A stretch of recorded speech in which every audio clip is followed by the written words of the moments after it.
ಕೇಂದ್ರ ಬಜೆಟ್ನಲ್ಲಿ ಬಿಹಾರ್ ಗುಜರಾತ್ಗೆ ಬಂಪರ್ ಗಿಫ್ಟ್. ಹೊಸ ಯೋಜನೆಗಳೆಲ್ಲ ಬಿಹಾರ ಪಾಲು. ಕೇಂದ್ರ ಬಜೆಟ್ ಬಗ್ಗೆ ಟಗರು ಗುಟುರು. ದೇಶದ ಜನರ ಜೇಬು ತುಂಬಿಸೋ ಬಜೆಟ್ ಇದಾಗಿದೆಯಾ? ಸಿಎಂ ರಾಜಕೀಯ ಸಲಹೆಗಾರ ರಿಸೈನ್ ಕೊಟ್ಟಿದ್ಯಾಕೆ? ಎಲ್ಲವನ್ನ ನೋಡ್ತಾ ಹೋಗೋಣ ಕರ್ನಾಟಕ ಟಾಪ್ 20ಯಲ್ಲಿ. ಈ ಬಾರಿಯ ಕೇಂದ್ರ ಬಜೆಟ್ನಲ್ಲಿ ಬಿಹಾರ ಹಾಗೂ ಗುಜರಾತ್ಗೆ ಬಂಪರ್ ಗಿಫ್ಟ್ಗಳು ಹೋಗಿದೆ.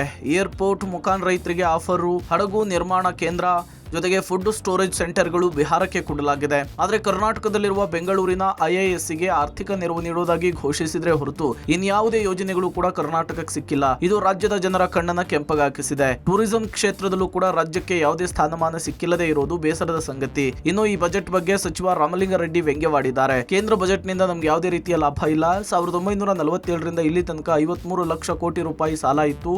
ಈಗ 11 ವರ್ಷದಲ್ಲಿ 150 ಲಕ್ಷ ಕೋಟಿ ರೂಪಾಯಿ ಹೆಚ್ಚುವರಿಯಾಗಿ ಸಾಲ ಆಗಿದೆ. ದೇಶದ ಸಾಲ ಈಗ 200 ಲಕ್ಷ ಕೋಟಿ ಆಗಿದೆ ಅಂತ ಹೇಳಿ ಕಿಡಿಕಾರಿದ್ರು. ಮೋದಿ ಸರ್ಕಾರದಲ್ಲಿ ಗಾಳಿ ಬೆಳಕು ಉಳಿದೆಲ್ಲವೂ ಕೂಡ ಕಾಸ್ಟ್ಲಿ ಆಗಿದೆ ಅಂತ ಹೇಳಿ ಲೇವಡಿ ಆಡಿದ್ದಾರೆ. ಸೆಂಟ್ರಲ್ ಬಜೆಟ್ ನಮ್ಗೇನೋ ಹೋಪ್ಸ್ ಇಲ್ಲ. 1947ರಿಂದ 2014ರವರೆಗೂ ನಮ್ಮ ದೇಶದ ಸಾಲ 53 ಲಕ್ಷ ಕೋಟಿ ಸಾಲ ಇತ್ತು. ಈಗ 11 ವರ್ಷದಲ್ಲಿ ಸುಮಾರು 150 ಲಕ್ಷ ಹೊಸ ಸಾಲ ಮಾಡಿದ್ದಾರೆ. ಅಂದ್ರೆ ಒಂದು 200 ಲಕ್ಷ ಕೋಟಿ ಸಾಲ ಆಗಿದೆ ನಮ್ಮ ದೇಶದ್ದು. ನರೇಂದ್ರ ಮೋದಿ ಅವರ ಅವಧಿನಲ್ಲಿ ಪ್ರತಿಯೊಂದು ಕೂಡ ಜಾಸ್ತಿ ಆಗಿದೆ, ಗಾಳಿ ಬೆಳಕೆ ಎಳ್ಬಿಟ್ರೆ. ಇನ್ನು ಕೇಂದ್ರ ಬಜೆಟ್ ಬಗ್ಗೆ ಸಿಎಂ ಸಿದ್ದರಾಮಯ್ಯ ಪ್ರತಿಕ್ರಿಯಿಸಿದ್ದು, ಮೈಸೂರಿನಲ್ಲಿ ಸುದ್ದಿಗೋಷ್ಠಿ ನಡೆಸಿ ಮಾತನಾಡಿದ ಸಿಎಂ, ಕೇಂದ್ರ ಸರ್ಕಾರದ ಬಜೆಟ್ ತೀವ್ರ ನಿರಾಸೆಯನ್ನುಂಟು ಮಾಡಿದೆ ಅಂತ ಹೇಳಿದ್ರು. ದೂರದೃಷ್ಟಿ ಇಲ್ಲದ ಬಜೆಟ್ ಇದಾಗಿದ್ದು, ರಾಜ್ಯವು ಅನೇಕ ಬೇಡಿಕೆಗಳನ್ನಿಟ್ಟಿತ್ತು. ಆದರೆ ನಮ್ಮ ಬೇಡಿಕೆಗಳಾಗಿಯೇ ಉಳಿದಿದೆ. ಒಂದೇ ಒಂದು ಬೇಡಿಕೆಯೂ ಕೂಡ ಈಡೇರಿಲ್ಲ ಅಂತ ಹೇಳಿ ಸಿಎಂ ಗುಡುಗಿದ್ರು. ಕಳೆದ ಬಾರಿಗಿಂತ ಈ ಬಾರಿಯ ಬಜೆಟ್ ಗಾತ್ರ ಕಡಿಮೆಯಾಗಿದೆ. ತೆರಿಗೆ ಸಂಗ್ರಹ ಮಾಡುವಲ್ಲಿ ಕೇಂದ್ರ ಸರ್ಕಾರ ವಿಫಲವಾಗಿದೆ. ಈ ಬಜೆಟ್ ಕರ್ನಾಟಕಕ್ಕೆ ವಿರುದ್ಧವಾಗಿದೆ ಅಂತ ಹೇಳಿದ್ದಾರೆ. ಅದರಲ್ಲೂ ಕರ್ನಾಟಕದ ದೃಷ್ಟಿಯಿಂದ ಬಹಳ ನಿರಾಶಾದಾಯಕವಾದಂಥ ಬಜೆಟ್, ದೂರದೃಷ್ಟಿ ಇಲ್ಲೇ ಇರ್ತಕ್ಕಂಥ ಬಜೆಟ್. ಈ ಬಜೆಟ್ನಲ್ಲಿ ಅನೇಕ ಬೇಡಿಕೆಗಳನ್ನು ಇಟ್ಟಿತ್ತು. ಪ್ರಧಾನಿ ನರೇಂದ್ರ ಮೋದಿ ಈ ಬಾರಿಯ ಬಜೆಟ್ ಕುರಿತು ಮಾತನಾಡಿದ್ದಾರೆ. ಇದು 140 ಕೋಟಿ ಭಾರತೀಯರ ಆಕಾಂಕ್ಷೆಯ ಬಜೆಟ್ ಆಗಿದೆ. ಪ್ರತಿಯೊಬ್ಬ ಭಾರತೀಯನ ಕನಸನ್ನ ನನಸು ಮಾಡುವ ಬಜೆಟ್ ಇದಾಗಿದೆ. ಯುವಕರಿಗಾಗಿ ಹಲವು ಕ್ಷೇತ್ರಗಳನ್ನು ತೆರೆದಿದ್ದೇವೆ. ಇದು ಅಭಿವೃದ್ಧಿ ಹೊಂದಿದ ಭಾರತದ ಯೋಜನೆಗೆ ಸಹಕಾರಿಯಾಗಲಿದೆ. ಸಾಮಾನ್ಯವಾಗಿ ಸರ್ಕಾರದ ಬೊಕ್ಕಸ ತುಂಬುವುದು ಹೇಗೆ ಎಂಬುದಕ್ಕೆ ಬಜೆಟ್ನಲ್ಲಿ ಗಮನ ಕೊಡಲಾಗುತ್ತೆ. ಆದರೆ ಈ ಬಜೆಟ್ ಅದಕ್ಕೆ ಸಂಪೂರ್ಣವಾಗಿ ವ್ಯತಿರಿಕ್ತವಾಗಿದೆ. ಈ ಬಜೆಟ್ ದೇಶದ ನಾಗರಿಕರ ಜೇಬನ್ನ ಹೇಗೆ ತುಂಬುತ್ತದೆ, ದೇಶದ ನಾಗರಿಕರ ಉಳಿತಾಯ ಹೇಗೆ ಹೆಚ್ಚಾಗುತ್ತದೆ ಮತ್ತು ದೇಶದ ನಾಗರಿಕರು ಅಭಿವೃದ್ಧಿಯಲ್ಲಿ ಹೇಗೆ ಪಾಲುದಾರರಾಗ್ತಾರೆ, ಅದಕ್ಕೆ ಈ ಬಜೆಟ್ ಭದ್ರ ಬುನಾದಿ ಹಾಕಿದೆ ಅಂತ ಶ್ಲಾಘಿಸಿದ್ರು.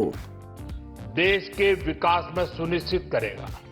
बजट में रोजगार के सभी क्षेत्रों को हर प्रकार से प्राथमिकता दी गई है, जो आने वाले समय में बहुत बड़ा परिवर्तन लाने वाले हैं.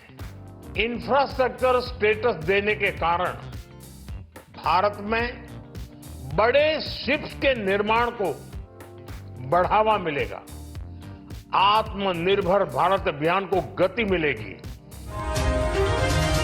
ಇನ್ನು ಇದೊಂದು ಸಮತೋಲನವಾದ ಬಜೆಟ್ ಅಂತ ಹೇಳಿ ಬಿಜೆಪಿ ನಾಯಕರು ಬಣ್ಣಿಸಿದ್ರು. ದೆಹಲಿಯಲ್ಲಿ ಮಾತನಾಡಿದ ಸಂಸದ ಬೊಮ್ಮಾಯಿ, ದುಡಿಯುವ ಕೈಗಳಿಗೆ ಕೊಟ್ಟಿರುವ ಅತ್ಯುತ್ತಮ ಬಜೆಟ್ ಇದಾಗಿದೆ.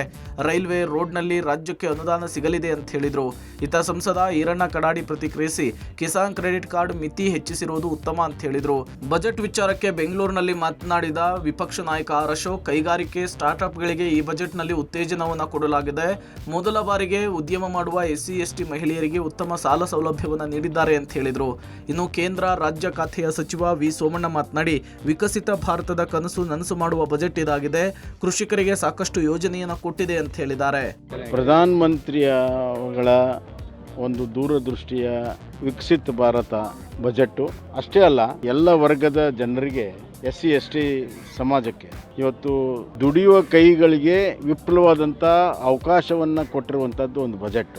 ಸಂಪೂರ್ಣವಾಗಿ ನಾವು ಸ್ವಾವಲಂಬನೆ ಆಗುವಂಥ ಒಂದು ಬಜೆಟ್ಗೆ ಒಂದು ಬಹಳ ಮಹತ್ವದ ಹೆಜ್ಜೆಯನ್ನು ಇವತ್ತು ಅದಿಟ್ಟಿದೆ.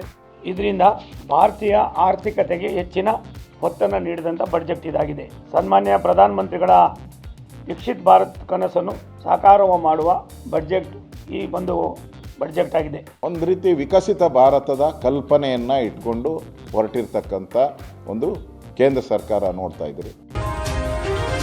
ರಾಜ್ಯ ಕಾಂಗ್ರೆಸ್ನಲ್ಲಿ ಮಹತ್ವದ ಬೆಳವಣಿಗೆಯೊಂದು ನಡೆದಿದೆ. ಸಿಎಂ ರಾಜಕೀಯ ಸಲಹೆಗಾರರ ಸ್ಥಾನಕ್ಕೆ ಆಳಂದ ಶಾಸಕ ಬಿಆರ್ ಪಾಟೀಲ್ ರಾಜೀನಾಮೆ ಕೊಟ್ಟಿದ್ದಾರೆ. ನಿನ್ನೆ ಸಂಜೆಯೇ ತಮ್ಮ ರಾಜೀನಾಮೆಯ ಪತ್ರವನ್ನ ಫ್ಯಾಕ್ಸ್ ಮೂಲಕ ಸಿಎಂಗೆ ರವಾನಿಸಿದ್ದಾರೆ. ಇನ್ನು ಬಿಆರ್ ಪಾಟೀಲ್ ಅವರ ದಿಢೀರ್ ನಿರ್ಧಾರ ಅಚ್ಚರಿಗೆ ಕಾರಣವಾಗಿದೆ. ಏಕಾಏಕಿಯಾಗಿ ರಾಜೀನಾಮೆಯನ್ನ ಯಾಕೆ ಕೊಟ್ರು ಅನ್ನುವಂತಹ ಚರ್ಚೆ ಮುನ್ನೆಲೆಗೆ ಬಂದಿದೆ. ಈ ಹಿಂದೆ ಸಿದ್ದರಾಮಯ್ಯ ಸರ್ಕಾರದಲ್ಲಿ ಯಾವುದೇ ಸ್ಥಾನಮಾನ ಸಿಕ್ಕಿಲ್ಲ ಅಂತ ಹೇಳಿ ಅಸಮಾಧಾನಗೊಂಡಿದ್ದ ಹಿರಿಯ ಶಾಸಕರಿಗೆ ಸಚಿವ ಸ್ಥಾನಮಾನದ ಕೆಲ ಹುದ್ದೆಗಳನ್ನು ಕೊಡಲಾಗಿತ್ತು. ಇನ್ನು ತಮ್ಮ ಕ್ಷೇತ್ರದ ಅಭಿವೃದ್ಧಿಗೆ ಸರಿಯಾದ ಅನುದಾನ ಬಿಡುಗಡೆ ಮಾಡ್ತಿಲ್ಲ ಅಂತ ಹೇಳಿ ಬಹಿರಂಗವಾಗಿ ಅಸಮಾಧಾನ ಹೊರಹಾಕಿದ್ರು. ಇದರ ಬೆನ್ನಲ್ಲೇ ರಾಜೀನಾಮೆ ನೀಡಿರುವುದು ಸಾಕಷ್ಟು ಕುತೂಹಲಕ್ಕೆ ಎಡೆ ಮಾಡಿಕೊಟ್ಟಿದೆ.